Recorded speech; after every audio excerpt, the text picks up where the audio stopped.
classic car, they got the look.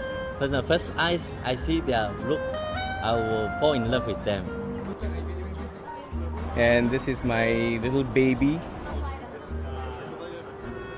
Yeah, a lot of people think that, call the cars the old girl and so on, and my wife certainly thinks I spend so much time in the garage that she's a car widow.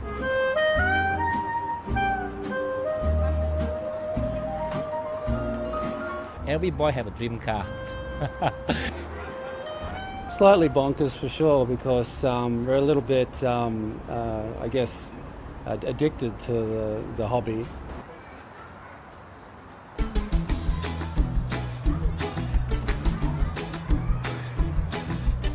Why I picked a Mini is that I grew up always wanting to own a Mini. No other car mattered to me because it was complete, it was sporty, and now looking back, after owning it for so long, I feel I'm getting old, but the car is looking young and fresh as it always did.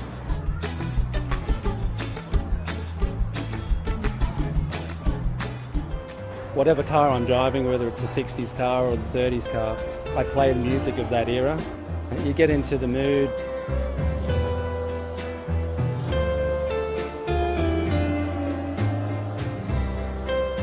Barracuda, I always wanted one of those cars, and somebody told me that there was one in Indonesia, and a boat builder actually bought it because he liked the boat tail backside.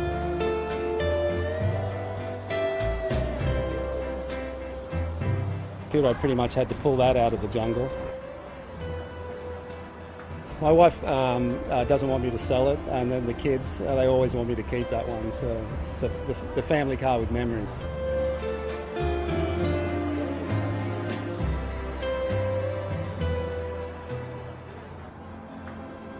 I'm Alan Lim.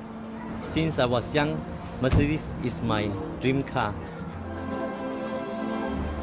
I got 3 Mercedes, 1 Volkswagen, 1 Rover, and up to today I still left 2 of these Mercedes, the 190 Ponton and the 170S. The shape is very unique.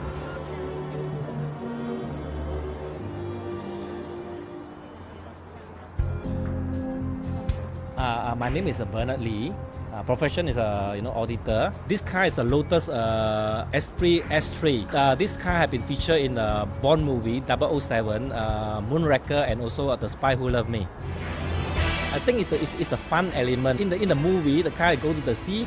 When the car is emerged from the sea, and the Bond wind down the window and throws out a fish. The engine sound. And all this, especially great, if you on the James Bond the theme song also, so you go even faster for that. So you do need to have the ability to control your urge to go faster.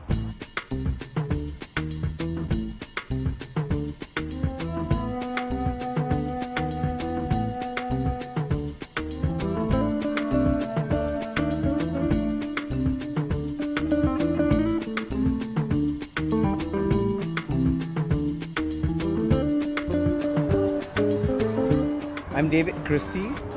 My car is a Morris Mini 1000.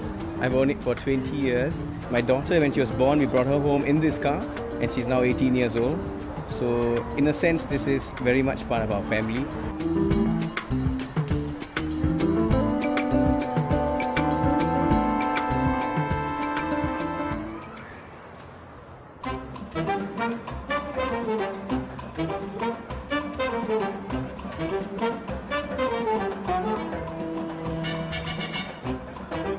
This Ponton 190B is the only one left in Singapore. During the early day, 1950 to 70, is used as the illegal taxi in Singapore.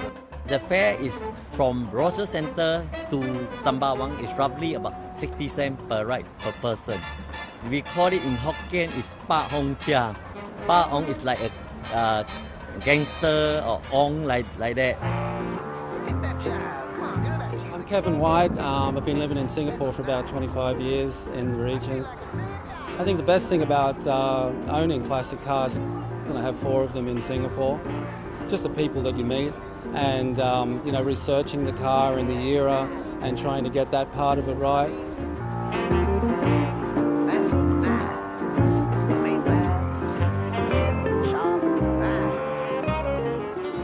The 41 Ford Mercury was actually made in Canada but assembled in Singapore. And it was actually finished in November 41, and the Japanese invaded in 42, and it never actually got to its rightful owner. And the Japanese took the car over, and the Imperial Army drove around with it until, the Allied forces rescued Singapore. And then the Dutch seemed to think that they owned it, and they took it down to Indonesia, Batavia in those days. And then I found out about it in the mid-90s, and the idea of getting a car that has such Singapore history and a colourful history restored and back into Singapore was a big driver for me, and I'm glad that it's here today.